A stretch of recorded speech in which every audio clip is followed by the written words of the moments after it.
Fala, galera linda e maravilhosa! Futuros aprovados! Sou professora Marcela Freitas, de Língua Portuguesa.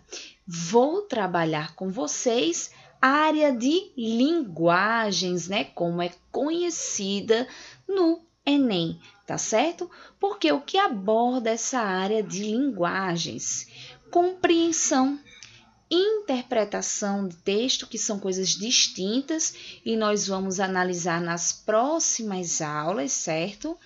A questão também da literatura, né? Vai falar também muito sobre as escolas literárias, né? Textos que são bem presentes no nosso dia a dia, né? Que nós gostamos, contos, crônicas, entre outros gêneros. E também a parte de gramática, lembrando, tem gente que acha assim, no Enem não se cobra gramática. Gente, isto é uma vergonha, como diria Boris Casoy. Mas realmente, porque a gramática será cobrada para que vocês tenham uma análise mais profunda, uma análise textual. Não é só do ponto de vista, vamos dizer assim, bem gramatiqueiro, né?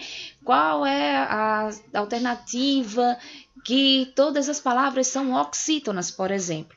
Mas realmente é uma gramática que vai depender também o que do sentido, do uso dos conectivos e etc, tá certo?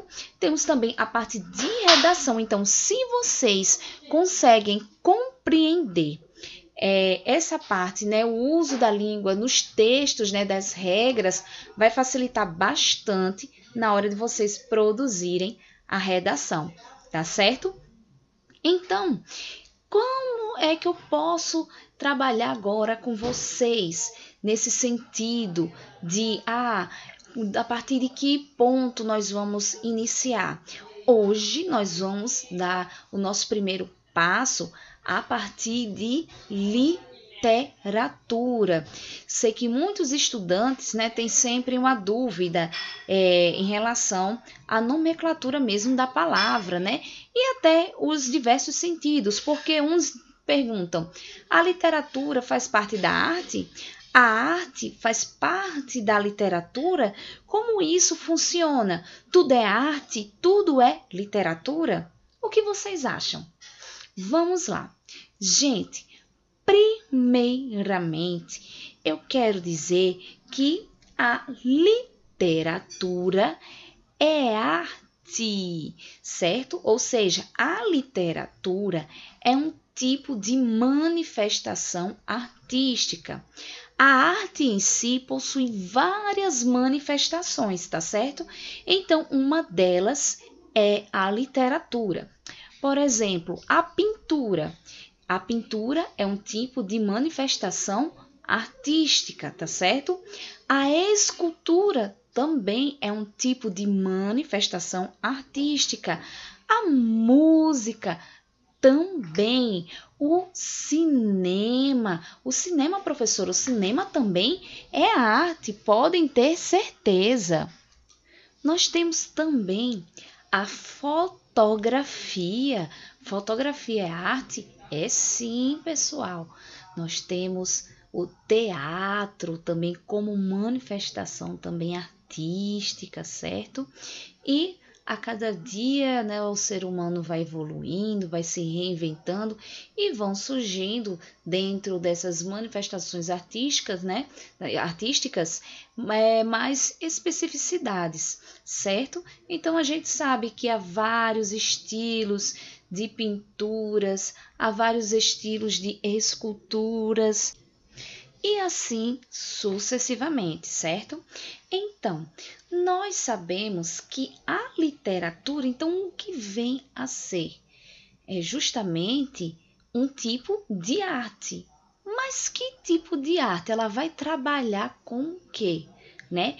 Então, a literatura nada mais é do que a arte de se trabalhar com as palavras, né? Não são palavras soltas, não são palavras aladas, mas são palavras que são construídas com um objetivo, né, com um significado que nós vamos observar que muitas vezes foge do senso comum, foge daquilo que é esperado. Então, essa é a graça da literatura. Então, a literatura, como eu acabei de falar, ela é um tipo de manifestação artística, certo? Que vai se trabalhar com as palavras. Então, ela vai trabalhar essa palavra como, né? Como matéria-prima. Vejamos, quando a gente pensa em algo que foi extraído da natureza, um exemplo, eu pego um tomate. Então, um tomate é o quê? Uma matéria-prima, que dali eu posso extrair a polpa do tomate, eu posso fazer extrato de tomate, né? Então, vamos dizer que a literatura pega a palavra como matéria-prima para poder, de uma certa forma, industrializá-la, de uma certa forma, colocar a matéria para ser o quê? Aprimorada, né? Trabalhada, pegar ali como um objeto bruto presente numa natureza literária e transformá-la, certo? Ela também vai utilizar a palavra como seu meio, né? O modo meio que ela vai trabalhar justamente diante das palavras. Então a gente percebe também que, além de ser matéria-prima, meio, ela será instrumento, pessoal. Um instrumento literário, ou seja, um instrumento das palavras. E também ela vai ter uma finalidade. Então, qual será a finalidade, né? Ou qual é a finalidade do texto literário? Então, é justamente produzir essas palavras conforme o viés da literatura, a produção do próprio texto literário, tá certo? E o que é um texto literário? Como é que você olha para um texto e diz, sim, este texto aqui é literário, este texto aqui não é literário? Ou será que é possível fazer essa distinção ou não, né?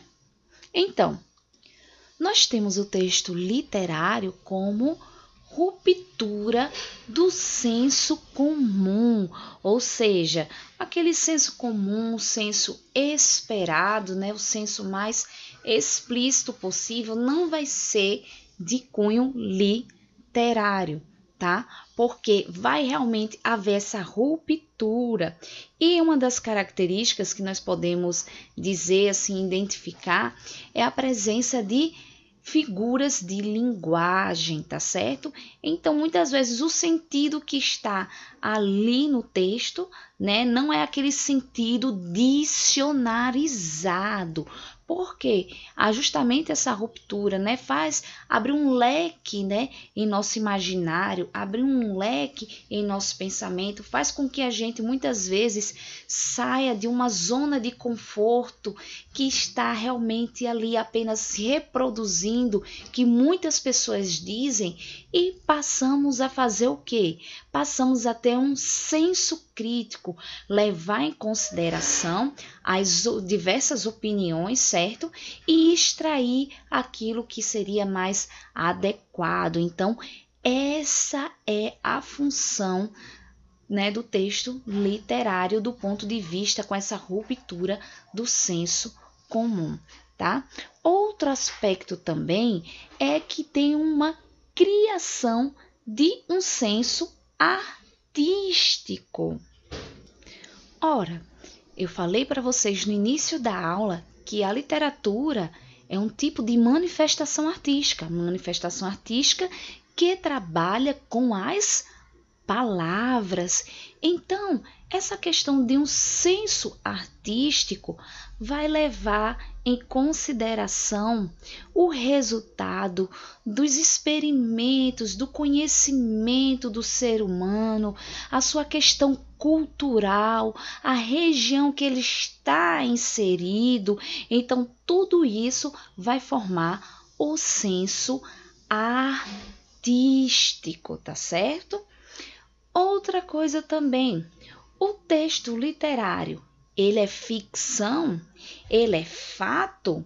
Ele é realidade? Gente, olha, podemos dizer que tem um pouco dos dois. Vejamos, ela é uma obra de ficção, ou seja, não necessariamente conta a história de uma pessoa, mas pode contar. Nós observamos, por exemplo, que nós temos livros, baseados em fatos reais, temos filmes que foram baseados em livros, e a gente percebe essa questão das manifestações artísticas, elas se entrelaçando, mas na verdade a literatura não necessariamente ela ocorre como fato, mas ela demonstra o quê? A realidade. Quer ver um exemplo? Quando você pega um livro, começa a ler sobre uma personagem e você chora, e você se vê naquela personagem, porque muita coisa que aquela personagem passa é o que você está vivenciando ou já vivenciou. Então, o que acontece é ficção, certo? Mas é baseada numa certa realidade. E essa realidade ali está ligada com quem consome, que é justamente o leitor. Eu, você, qualquer pessoa que tenha um contato com o texto, com uma obra de literatura. Ela nos faz gerar cartaz. Então, para poder elucidar melhor, eu digo a vocês que cartaz vem do grego, que significa purificação do espírito humano. Ou seja, é a capacidade do ser humano se ver livre de imperfeições. Então, ela vai colocar para fora tudo aquilo que é anormal em relação ao sentimento, à natureza humana, tá? Então, por isso que a gente ri, a gente chora, A gente tem raiva, vai tem personagem que, a gente tá lendo ali e fala: poxa, como é que fulaninha é desse jeito? Como é que tem esse segredo ninguém descobre? Como uma pessoa pode ser tão má? E faz isso, mexe conosco. E a gente sabe que realmente a literatura tem esse poder de mexer conosco, de mudar os nossos pensamentos, de fazer com que tenhamos um pensamento mais crítico. E também, pessoal, tem o caráter lúdico. Por quê? Porque realmente nos faz rir, coloca em situações que a gente olha e sente o prazer em estar lendo ali, de trabalhar de forma criativa, Tem aquele momento ali de diversão também. E também tem um momento ali realmente que nós devemos realmente ter uma certa aprendizagem. Mas essa aprendizagem, como eu falei para vocês agora, ela é lúdica, Vai utilizar ali da palavra, para que a gente possa aprender, situações do cotidiano, ter um olhar mais afinco para as críticas sociais, certo? Outra característica é que tem a necessidade humana de produzir e consumir arte, Nós sabemos que somos seres que temos corpo, alma e espírito, e nós devemos alimentar cada um deles, Então, o nosso corpo, ele não serve apenas, a nossa mente, para reproduzir um conhecimento, reproduzir fatos, mas a gente sente a necessidade de consumir e produzir a arte, né? Então, vejam bem, pensem só, nesse período de distanciamento, né, isolamento social, o que seria de nós se não tivéssemos um livro para ler? Imaginem sem Netflix, pessoal. Como seria isso, hein? Imaginem vocês durante esse período sem uma música, sem pegar aquelas fotografias, né? Eu vi muitos alunos compartilhando no Instagram, né? Fotos. E hoje é dia de TBT, não importa se já passou um ano, se não é quinta. Aí começam assim, por quê?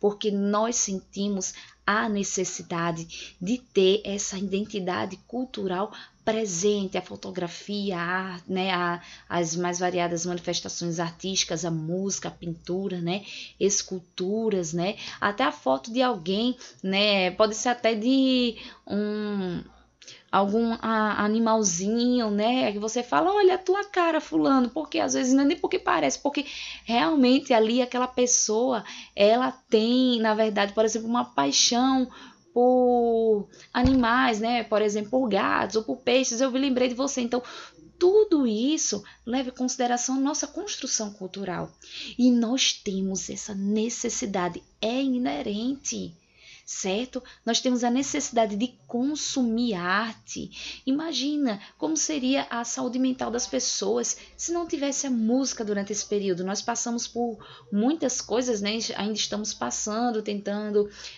reaprender, né? A conviver na verdade nesse período, a aprender. Então, assim, é de suma importância que tenha essa questão desse consumo da arte. Não existimos sem a arte, não podemos dizer que somos seres humanos completos sem ela, né? Muito menos sem a literatura, tá bom? E nós temos também que o texto literário, ele tem uma interpretação, né, indireta da realidade. Como eu já falei com vocês, né, comecei a citar que muitas vezes a gente chora, a gente ri com um personagem, né, a gente observa a situação e diz, eita, isso também aconteceu comigo, principalmente quando vocês escolhem livros, né, por exemplo, na seção infanto-juvenil, né, de acordo com a faixa etária, a gente percebe que o imaginário das crianças, né, quando começa ali com os contos infantis, né, com os clássicos, elas começam a despertar, né, e pensar na Chapeuzinho Vermelho, na Cinderela, entre outros personagens literários, né? Então aquele efeito do mágico assim é ideal e é um processo realmente transformador na vida de uma criança, né? Então a literatura ela tem que acompanhar não só esses anos iniciais, né, vamos dizer assim, o crescimento, né, essa parte da infância, mas também na parte quando já está passando por uma fase mais juvenil, na parte adulta. Então é de suma importância que se tenha uma interpretação direta da realidade, né, indireta, na verdade.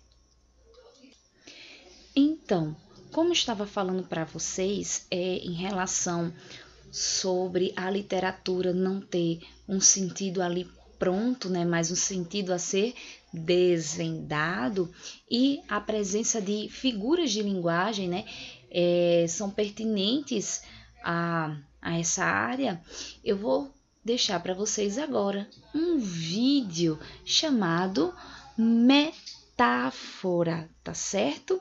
De Gilberto Gil, e posteriormente vou falar um pouco mais sobre a letra desta canção.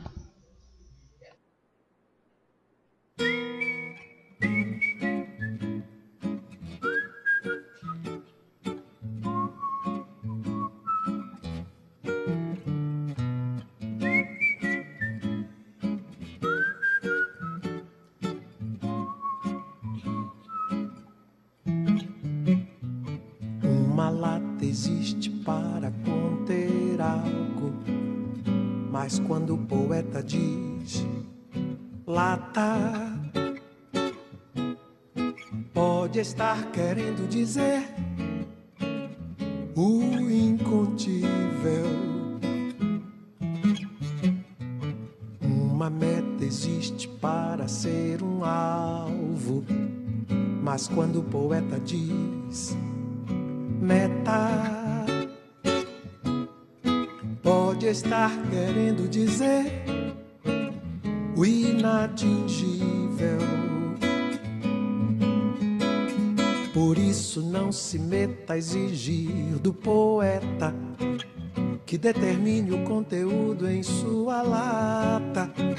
Na lata do poeta tudo nada cabe, pois ao poeta cabe fazer com que na lata venha a caber o incabível.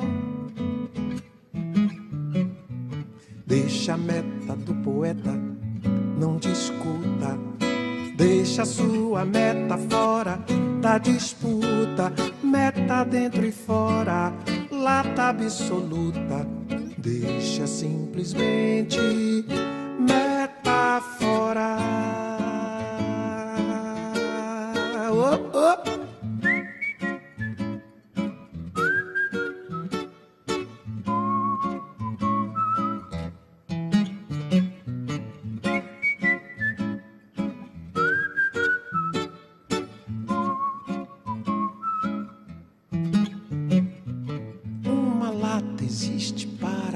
Conter algo, mas quando o poeta diz lata,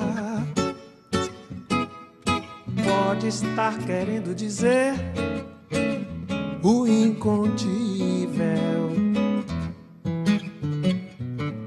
Uma meta existe para ser um alvo, mas quando o poeta diz meta, pode estar querendo dizer o inatingível. Por isso não se meta a exigir do poeta que determine o conteúdo em sua lata. Na lata do poeta tudo nada cabe, pois ao poeta cabe fazer com que na lata venha a caber o incabível. Deixa a meta do poeta, não discuta. Deixa a sua meta fora da disputa. Meta dentro e fora, lata absoluta. Deixa simplesmente meta fora.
E, bom, ao longo dessa vida, já agora são 67 anos vivendo-a, enfim, os amores, as companheiras, os casamentos, enfim, os filhos, 8 deles, 7 vivos, alguns se dedicando ao mesmo ofício que o pai, não é? A Preta, a Nara antes de todos, logo Nara mais velha, depois a Preta, o Pedro também, esse que se foi, agora o bem, né? Bem Gil, com vocês. Venha bem.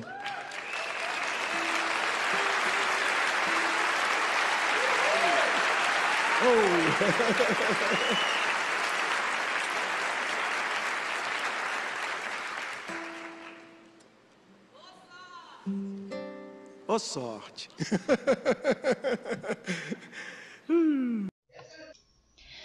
Vamos agora para a análise da letra da canção, certo?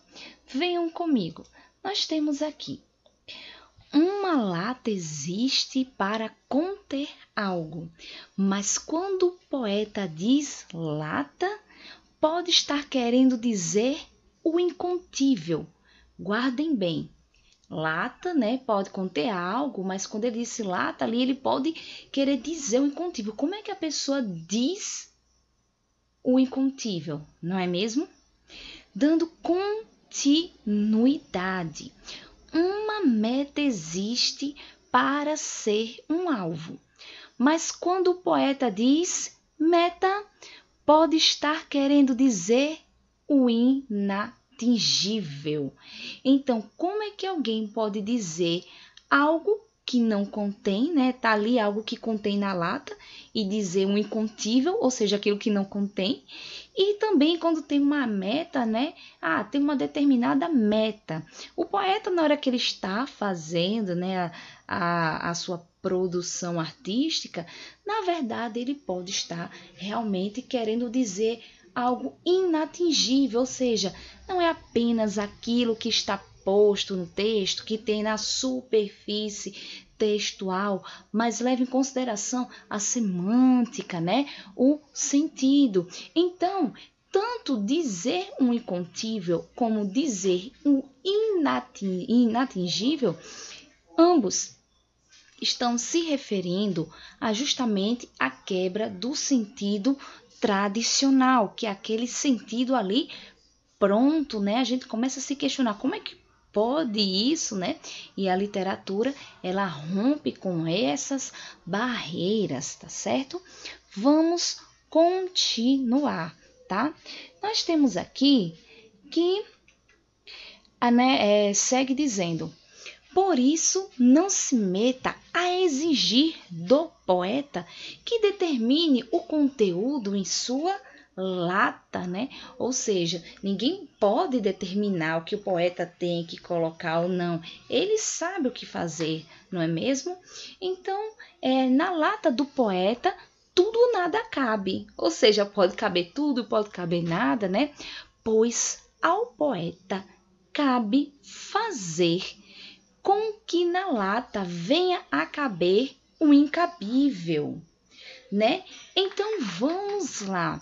Quando a gente tem aqui, olha, por isso não se meta a exigir do poeta que determine o conteúdo na lata. Nós temos uma linguagem objetiva, né? Uma linguagem mais direta. Nós temos aqui o sentido literal, né? Temos aqui, vamos dizer o que ele tem que colocar ali dentro. Mas quando eu começo a dizer que tem que caber um incabível, a gente começa a bugar, não é mesmo? Nossa, como assim vai caber aquilo que não cabe? Então, ou seja, nós já temos uma linguagem aqui ambígua, uma linguagem subjetiva, não é uma linguagem pronta, né? Por quê? Porque aqui é algo mais dos sentimentos de quem está produzindo, né? De como o poeta quis passar aquela mensagem, não é um sentido que está ali, né? Realmente denotativo, né? Ou seja, um sentido ali real. É um sentido que nós chamamos de sentido figurado, né? Então, conclui-se dizendo, né? Deixe a meta do poeta, não discuta. Deixe sua meta fora da disputa, né? Meta dentro e fora, lata absoluta. Deixa simplesmente metáfora, né? Então, a gente observa, por exemplo, a figura, né, de linguagem aí, que ele faz ressaltar, né, a presença da metáfora, que também é bem pertinente dos textos literários, ou seja, o sentido ele não é pronto, né? E faz a quebra do senso comum, né? Rompe com o esperado. Então, isso, pessoal, é justamente literatura, a arte de se trabalhar com as palavras, tá certo? Então, continuando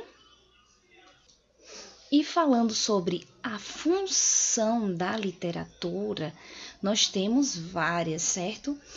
E eu quero trazer a fala de um grande literário, né, que é Antônio Cândido, que ele fala da literatura como um direito. Assim como as pessoas têm direito à alimentação, né, à saúde, né, ao lazer, a literatura também é um direito.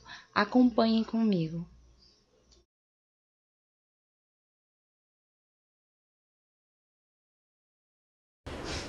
Eu acho que o problema do direito à literatura tem um ponto de partida, é o meu ponto de vista. É que a literatura é uma necessidade universal, experimentada em todas as sociedades. Desde as que nós chamamos primitivas, até as mais avançadas, o homem tem necessidade de efabular, a efabulação, porque é uma espécie de complemento da vida. E essa efabulação, como dizia Goethe, o homem entra na literatura, quando sai dela, sai mais rico e compreende melhor o mundo, entende melhor. Frequentemente a pessoa não tem noção disso, porque se passa nas camadas do inconsciente. Mas ele lendo poesia, vendo história de fada quando é menino, vendo romance quando é grande, aquilo vai se armazenando nele e vai enriquecendo a maneira dele ver. Sem querer, quando ele vê a realidade, ele está vendo as coisas que ele viu na ficção. De maneira que a criação ficcional nos integra. Ela passa a ser um componente da nossa visão do mundo, da nossa maneira de ser. Se ela existe em todas as sociedades, se ela é uma necessidade fundamental, ela é um direito de todo homem. Agora, o problema do ponto de vista social é que, com a sociedade iníqua que nós temos, tudo é muito mal distribuído. Tudo é muito mal distribuído. Então, formam-se, é claro, os diferentes tipos de literatura. Certos tipos de literatura não são acessíveis ao homem muito rústico, mas ele tem a literatura dele, que nós chamamos com o nome de folclore. Temos a literatura dele.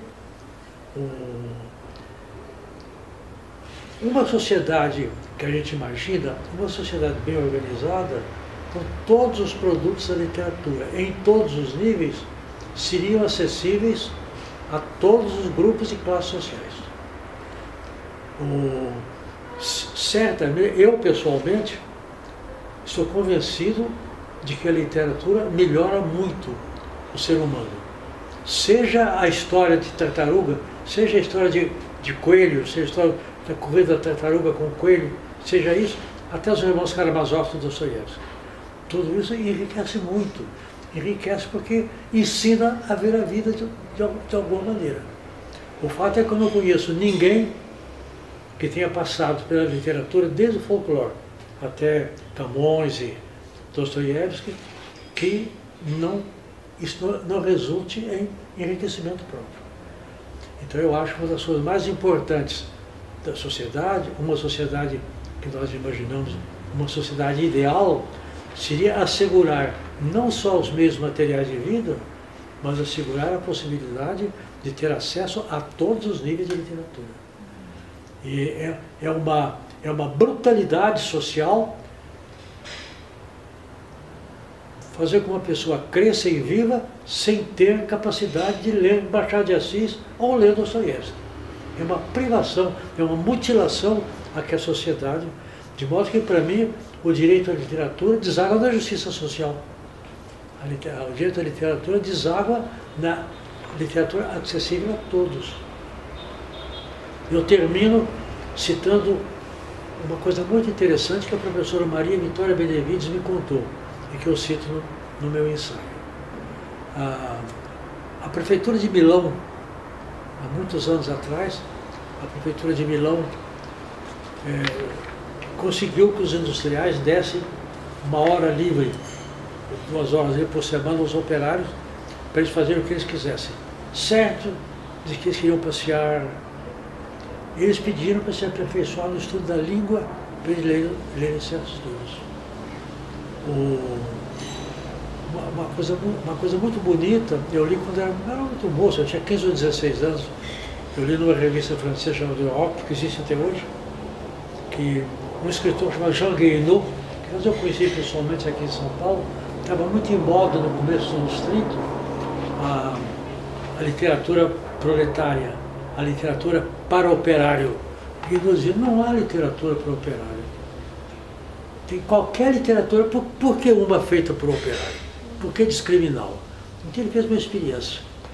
Ele pegou e deu pessoas rústicas que moravam no bairro dele para ler a literatura proletária que estava se fazendo na Rússia naquele tempo. No romance. Eles devolveram, era muito chato. Aí ele deu Balzac, Zola, Stendhal, eles adoraram. Por quê? Ele foi vítima de um pecado de orgulho. Ele achou que para o pobre precisava literatura feita para o pobre, enquanto que o pobre queria boa literatura. Com isso eu termino. Tá bom?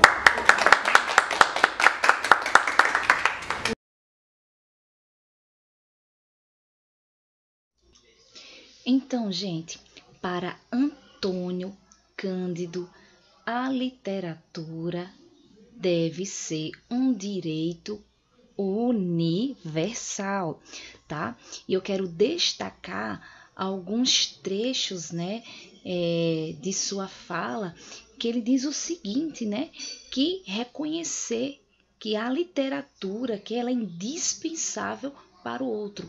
Nós sentimos muitas vezes essa necessidade, porque achamos que ela deve ser um bem, né, para quem pode, isso está errado, que não existe, não deve haver esta distinção, certo? Mas realmente deve ser de acesso, deve ter acesso a todos, tá bom?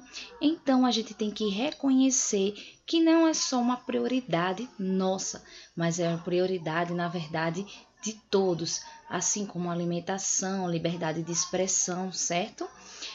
Outra coisa também é porque isso acontece porque achamos que os nossos direitos são mais necessários que o do próximo, e a gente não pode pensar assim, tá? Então é também mais um ponto que ele coloca aí como função da literatura, né, também da gente ter essa quebra desse preconceito. Outra coisa que ele também ressalta é que não há povo, né? Não há nem povo que exista que não tenha uma literatura, que não tenha histórias a serem contadas. Isso não é verdade? Nós lembramos das histórias que já contaram pra gente e que ainda contam, não é mesmo? E também ele fala que ninguém pode passar 24 horas sem mergulhar no universo literário. Então, Antônio Cândido está dizendo aqui que qualquer pessoa deveria ter acesso à literatura quando? Todos os dias. Isso mesmo, pessoal, todos os dias. Não pode passar 24 horas, ou seja, não pode passar um dia sem literatura. Outro aspecto também que ele fala aqui, que eu acho muito importante ressaltar, é que não se deve haver a distinção entre a cultura popular e a cultura erudita. Como assim?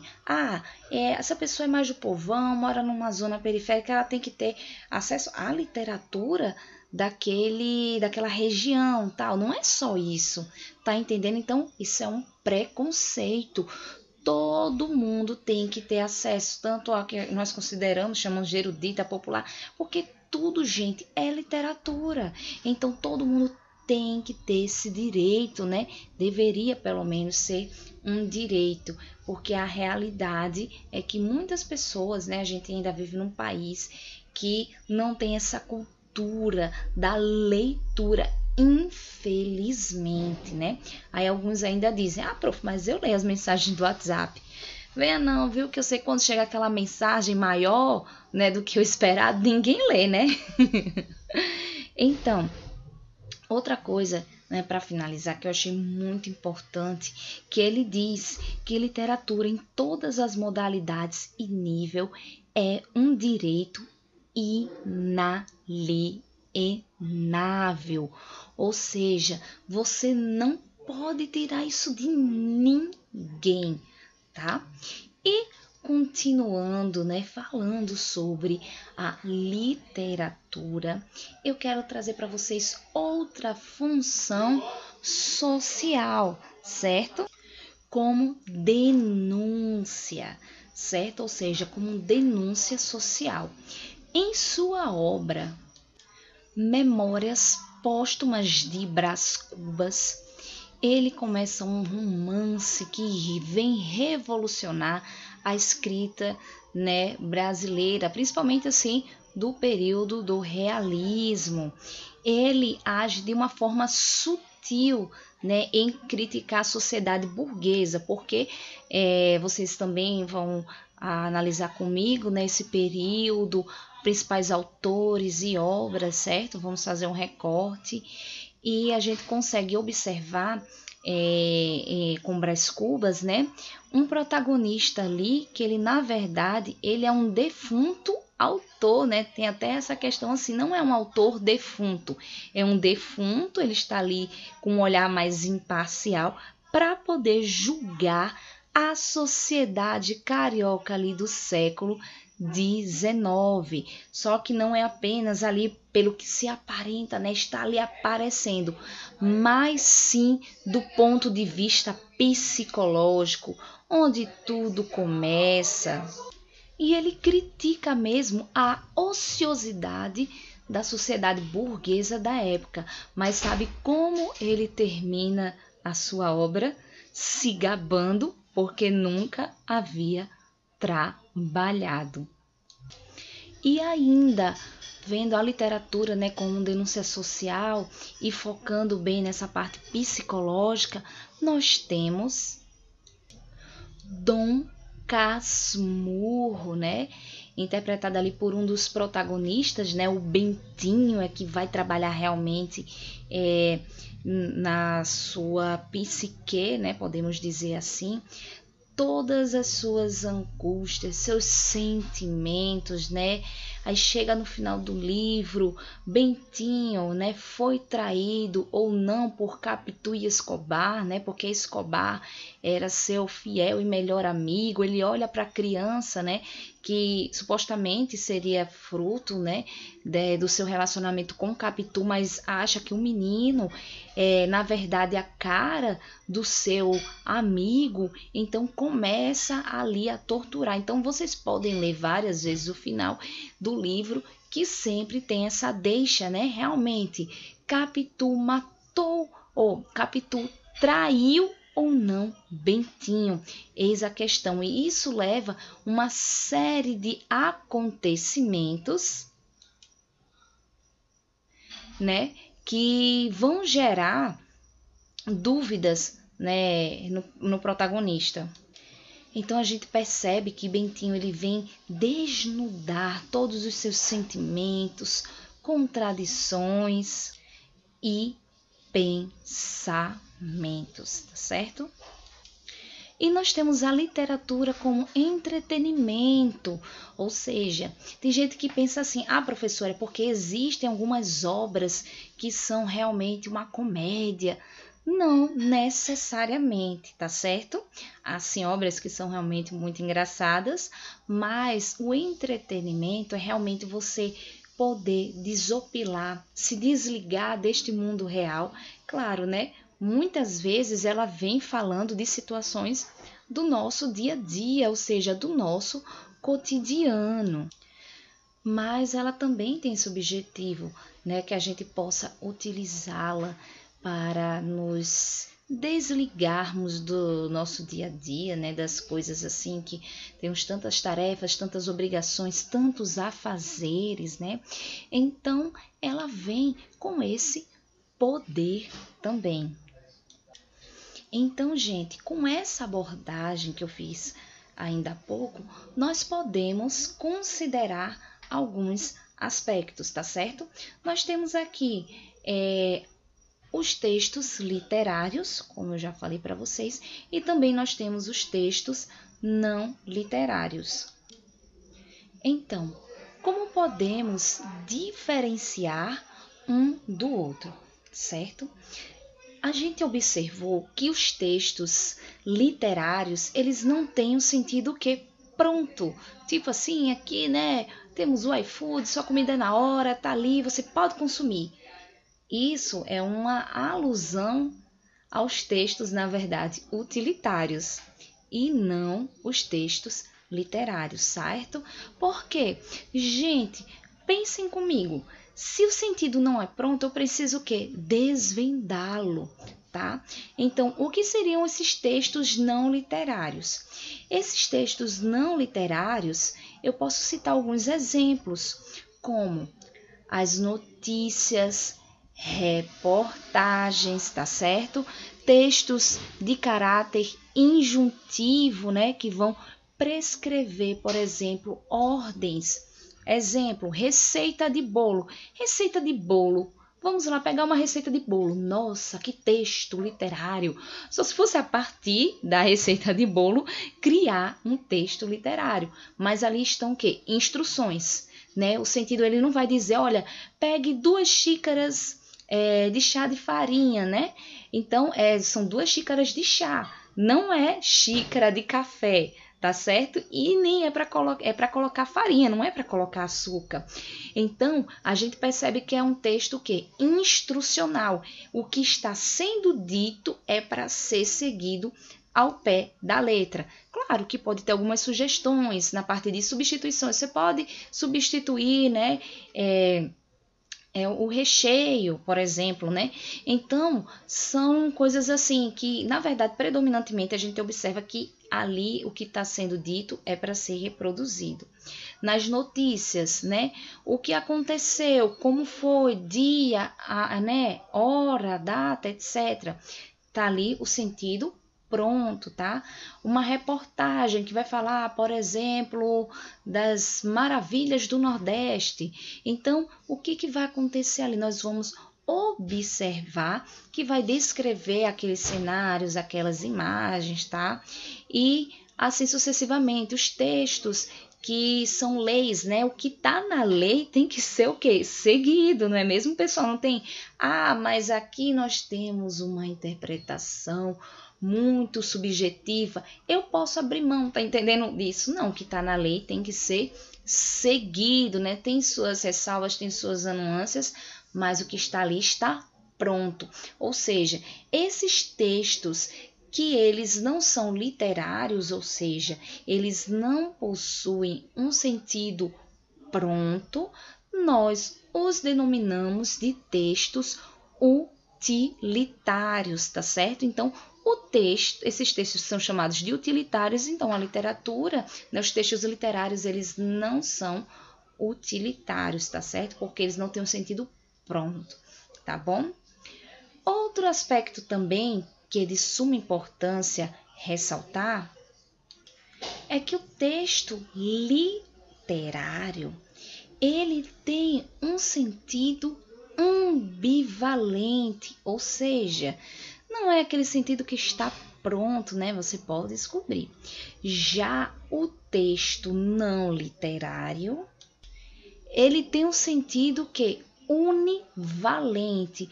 Como assim? Só tem aquele sentido, é o sentido pronto, é o sentido dito, é o sentido que está posto. No texto literário, nós temos ali o plano da expressão, né? O plano dos sentimentos, e já no plano dos textos não literários, nós temos o que? O conteúdo ali em voga.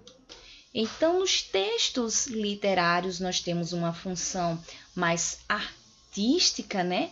E a função dos textos não utilitários, né? A função dos textos não literários é justamente o quê? Utilitarista, tá certo?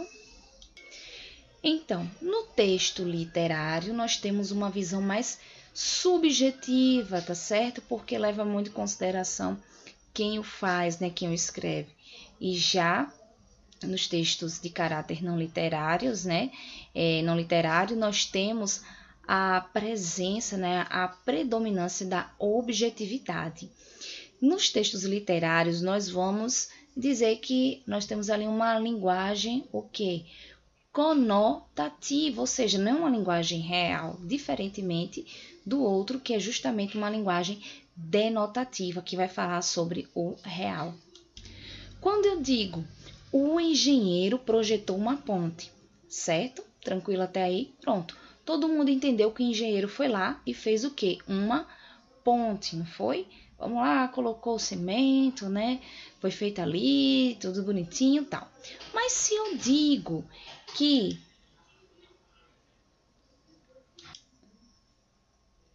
certo? Então prestem atenção na letra da música, né? Cálice, de Chico Buarque, tá bom? De Holanda, e percebam a construção dessa linguagem mais, né, no plano da conotação, no plano figurativo.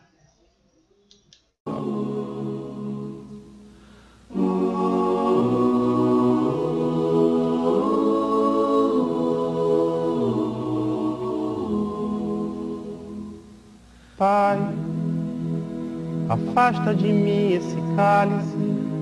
Pai, afasta de mim esse cálice.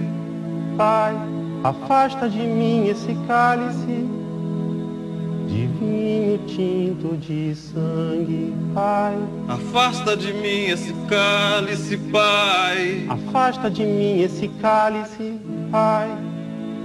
Afasta de mim esse cálice de vinho tinto de sangue.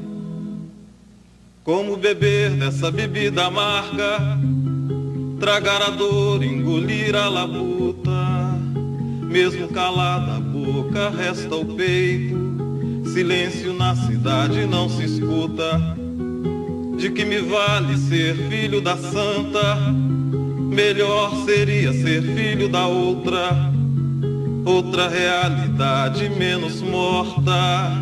Tanta mentira, tanta força bruta. Pai, afasta de mim esse cálice.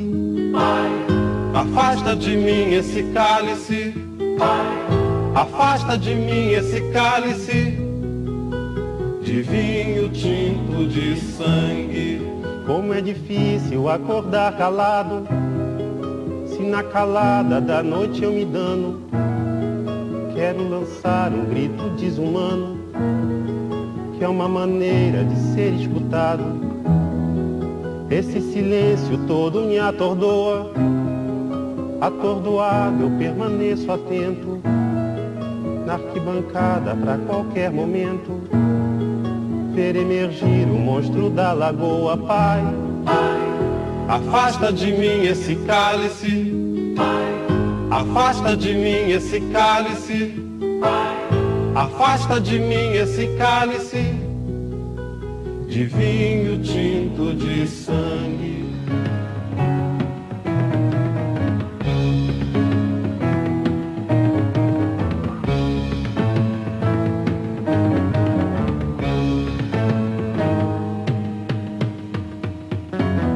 De muito gorda a porca já não anda, de muito usada a faca já não corta.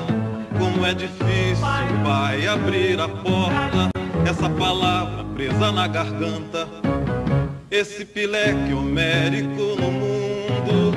De que adianta ter boa vontade? Mesmo calado o peito resta cuca dos bêbados do centro da cidade. Pai, afasta de mim esse cálice. Afasta de mim esse cálice. Afasta de mim esse cálice de vinho tinto de sangue. talvez o mundo não seja pequeno, nem seja a vida um fato consumado. Quero inventar o meu próprio pecado, quero morrer no meu próprio veneno. quero perder de vez tua cabeça. Minha cabeça perder teu juízo. Quero cheirar fumaça de óleo diesel. Me embriagar até que alguém me esqueça.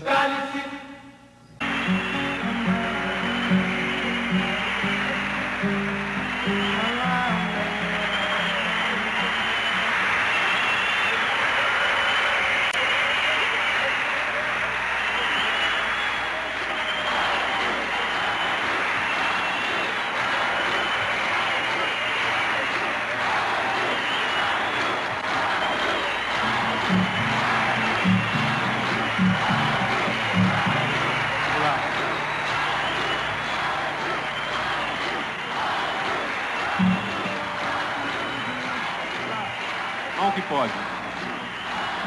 Vamos ao que pode. Então, podemos perceber, pessoal, que nessa construção, né, de cálice, embora coloque-se ali cálice, né, a gente pensa no texto bíblico, né, a gente percebe uma presença de uma intertextualidade com a passagem bíblica que Jesus foi tentado no deserto e, né, ele pede para afastar Satanás dele, ele fala: Pai, afasta de mim esse cálice, que já é uma linguagem figurativa, né? Esse cálice seria essa tentação. E no caso, Chico Buarque fala, né, desse cálice, que não é um cálice também, um cálice feito, mas na verdade é uma tentação, só que não é um cálice mesmo. O que ele queria dizer ali é cálice, né, do verbo calar, né, porque ele vivia um período, né, de ditadura aqui no Brasil e muitas vezes os artistas eles não podiam expressar o que eles queriam e como queriam. Então, por isso que ele utilizou da intertextualidade, né? Pegou a literatura a seu favor e os múltiplos sentidos nessa plurissignificação que ela utiliza. Então, gente, um grande abraço e até a próxima aula.